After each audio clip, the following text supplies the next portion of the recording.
This shirt got so much aura, bro. I'm wearing this to a live event. I like this shirt. I ain't gonna lie. Revenge tour. It's fire, bro. It's fire. I gotta get used to on the John Cena one, but I ain't gonna lie. Liv Morgan, my bae. Liv Morgan, something different, bro. I ain't gonna lie to you, fam. I'm not gonna lie to you, man. You know about that snow, man. Whew. But fuck. I ain't even do an intro. I'm just over here thirsting about Liv Morgan. But whew. What's up with y'all boys? Your boy Jada. We back. I probably got like 40 different intros, bro. Cause I just be saying whatever comes to mind. But you about to watch this video, bro, cause King James, the man himself, King James, press this motherfucker Stephen A. Press Stephen A. Press this balding old man Stephen A. Man, Molly even Asian. She ain't used to look like that. Welcome into First Take on this Feel Good Friday. Thank you for being with us. Obviously, Stephen A., an incredible game last night in L.A. You were in the building, and we'll get to what that means for the Lakers and Knicks in just a moment. But, S.A., there was a moment in the game that we want to address. LeBron standing on business. LeBron standing on business, bro. LeBron standing on business, bro. LeBron don't play about his son, man. That's how I'm gonna be when I have a kid. I ain't gonna play about my son. Not my daughter. She's gonna be homeschooled, so we ain't got nothing to worry about. Not my son. I ain't gonna play by my son. I am not gonna play by my son. That was LeBron James coming up to me. And then LeBron in that phase now where he got like what? Roughly how many years you say LeBron got left? Maybe, I say Mac. Whoa, that list was crazy. I say max maybe 4, but I say maybe got like 2 more years left. At max 4. And he had that phase where he could do whatever he want. He run this league, bro. He could do whatever he want. LeBron runs this goddamn league, okay? He had that phase and he don't care, bro. And what they gonna do? Suspend him? He don't care. All LeBron care about is going hard in the playoffs. He always been that way. Like, them good season days is like when he played for Miami. He don't care about the season. So it's good to get low. He played shitty teams. How far do you think the Lakers going to the playoffs this year? I think like max potential WCF, but I feel like the farthest they should get semi. Unexpectedly, I might add, to confront me about making sure that I mind what I say about his son. He don't play about his Can't son. repeat the words because they ain't suited for FCC airwaves. He don't play about his son.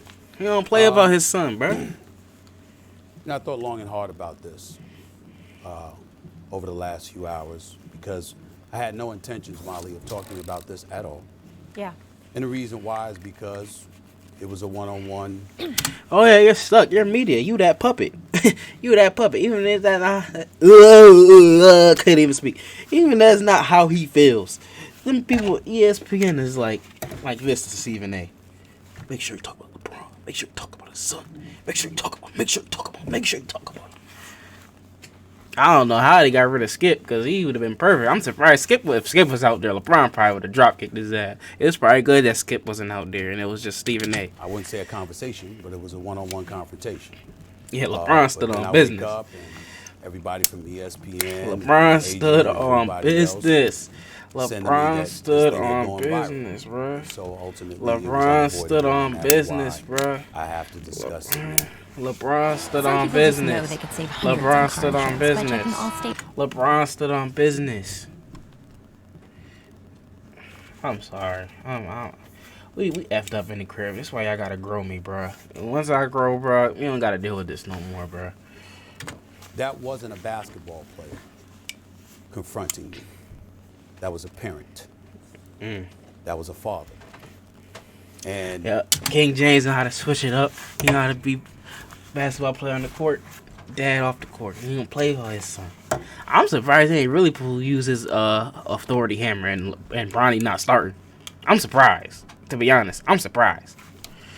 I can't sit here and be angry or feel slighted by LeBron James in any way in that regard. By all accounts, he's obviously a wonderful family man and a wonderful father who cares very, very deeply about his son. And based on some of the comments that he had heard, or shall I say, I think he thought he heard, he clearly took exception to some of the things that he heard me say, and he confronted me about it. For the record, his agent and friend, Rich Paul, has my number. Maverick Carter, who works under him, has my number. LeBron James knows how to get in contact with me if he wanted to. He never called, because had he called and wanted to talk to me, I would have accepted that call. Had he wanted to see me, I would have flown out and I would have seen him and I would have had a conversation man to man. But that is not. I feel like LeBron probably pressed him because he seen it that day. He probably seen it that same day. But yeah, I feel like LeBron really not that confrontational though. But as a parent should, you talk about their child, they will go to these extensive lengths. So it don't matter who you is, you gotta have that energy, man. They talking about your seed, what you birthed out, what you created. And that seed represents you, your bloodline, your generation for further down the road. What he elected to do. Instead, he elected to confront me while I was sitting courtside. Ari Emanuel, the head of William Morris Endeavor, one of the agencies that represents me, along with Larry David, was sitting courtside. I was with them for the game. And he walked right up to me and he said what he had to say. And apparently he feels like I was slighting his son. Now let me tell you what I feel. What I would have said if we were in a different environment, because I was not going to engage in a confrontation at that particular moment in that setting. But if we had had that conversation, I would have said to LeBron James, I never would speak negatively about your son. I was talking about you, meaning you, LeBron James. I have nothing but the best wishes for Bronny James. Yeah, my opinion on Bronny is when he was in college, he was missing something. Like he had, like his defense was immaculate. He had the stance. He had the movements to be like that type of basketball player. It's just his IQ was slightly off on how to convert like turnovers into points and things of that nature. Like in college, I noticed that a lot with Bronny, and he's been getting better. Like if you look at the G League clips, he's playing out of his mind. But it's just different levels of talent, and he's kind of getting lost in the sauce of the NBA world. And I'm kind of scared for when LeBron retires, because it's like, what if the Lakers just trade his ass? Or just not re-sign him. But I don't know. LeBron's still young. Or Bronny's still young, so I think he'll be a decent, like, maybe good role player. But I don't know. Time will tell. Players bloom like look at Norman Powell. I wish him nothing but the best. I hope that he flourishes into an NBA star. Usually in other sports we see all-stars, and on occasion we'll see their children become stars as well. That doesn't really happen with the NBA. I sincerely hope he's the exception. By all accounts, he's a wonderful kid. And I don't know anybody who roots against him, and it certainly isn't me. But in the same breath, at the time that we were talking about him, he was percolating to such a degree that the Bronny James stories had gone viral. And so we had to talk about it.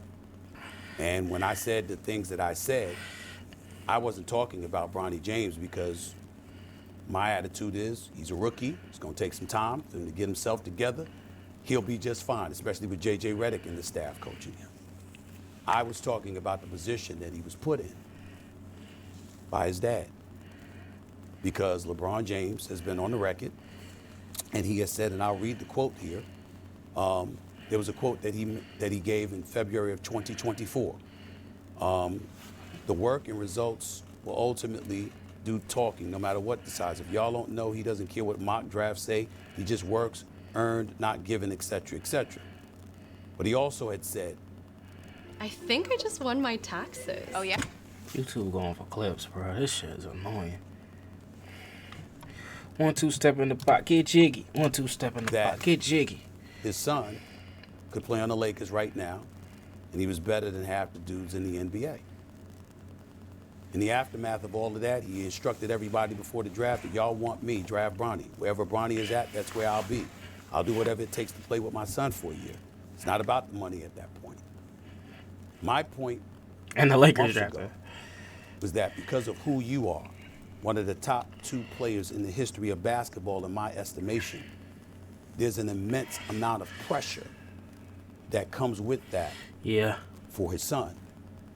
And when he talked like that, and what have you, anything that goes awry as it pertains to his son, there's going Yeah, to be a 'cause people gonna go microscopic out. eye even more. Yeah, him saying that, he do make a point. Because him saying that, people will go. Like, other players, like, imagine G League players that get called up, they will go at Bronny. They will try to give him 40. They will make his life a living hell. So what Stephen A. saying isn't wrong. More intensified on Bronny James because of his dad. And that's when I was talking about, come on, man, this is the situation that you're putting him in. That's where I was coming from. I could be a bit more outspoken about it, but to be quite honest with you, to be in that moment, to have LeBron look at me the way that he did, for me to be a father of 2 daughters, for me to know what fathers, how much love fathers have for their children, and to hear what he had to say, it was all about his son. It was almost as if he was saying, you know, you and I, because he and I don't necessarily vibe, it's high and by, we keep it moving. Neither of us lose sleep over it, and it's been that way for years. But it was like he was saying, keep that between me and you. Almost as if he was thinking that anything that I said about Bronny was a result of him. And in that situation, again, I wasn't talking about Bronny. I was really, really talking about him because of the position that Bronny was in. But I really understood where he was coming from. He was very, very upset. I could tell. He could have called me. I'd have came to see him. I'd have had a conversation with him. He could have been just as upset face-to-face, man-to-man, as opposed to being courtside at the game. I had no idea that everybody saw it until I woke up this morning. But it is what it is. In the end, like I said, you know, I as a father, I get it. I'm not offended. I'm not insulted. I don't have any animosity or animus towards LeBron James for this. Nothing like that. I don't think he cares, but neither do I. I'm just stating fact. None of that exists. If I was in his position, I can't definitively say I would not have done the same thing. Yeah. I'm not blaming him one bit. I get it. Stephen A., you know your heart was in your ass when that 6'9", 240-pound, how old is he? 40-year-old motherfucker walked up to you and G-checked you about his son. You know your heart was in your motherfucking ass. Let's stop the cap, okay, Stephen A.? Let's stop the cap. I understand it. And there's a part of me that aches and hurts because of it. But unlike a whole bunch of people with their podcast and beyond that talk about the NBA, I covered the NBA. And it's my job to talk about the subjects and the subject matters that matter. I work for ESPN. I'm here. We have the #1 morning show for the last 13 years and counting. God has blessed us with that. There's a lot that's going on, and there's a lot of stories that are there to be told. And I just feel it's necessary to remind people, Molly, I was raised as a journalist. Let's be very, very clear about what that means. I'm not one of those that get into people's private affairs. But what you do on a public platform for public consumption, that's what I cover. That's what I do for a living. And if you're in the NBA, that applies to you. I don't want enemies. I live a very good life. I like to make people laugh and smile and have a good time and all of that other stuff. But I also get paid to call it like I see it. And what I said at the time, I stand by what I said. It wasn't even any reporting. The facts were out there. And what I was saying about LeBron is fact-based because of what he said and the things that he said leading up to his son getting drafted and ultimately being in the NBA on the same team as him, as opposed to being a Boston Celtic or a Golden State Warrior. There is no way around that. And when you are born and raised as a not born and raised, but when you're raised as a journalist professionally, you don't want enemies, but you ain't paid to make friends. You got to call it like you see it. And that's what I did. So again, in closing, I just want to say, I'm not upset. I don't care. I wish that it wasn't in that kind of atmosphere. I wish it was in a private setting. Yep. I don't blame LeBron James for being upset. I don't blame him for being angry. I don't blame him for wanting to confront me, because that wasn't a superstar basketball player that confronted me. He played like one again last night, which just reminds you of his focus and his greatness. Yeah. But that wasn't a basketball player that approached me last night. Let's get that was a daddy. What happened before. And Stephen A., I appreciate you putting yourself in his shoes, and I'm glad that LeBron got to address what's on his heart as well.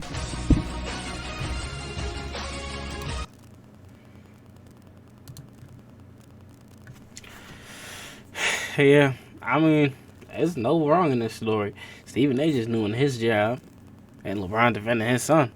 So I don't see no wrong in this story.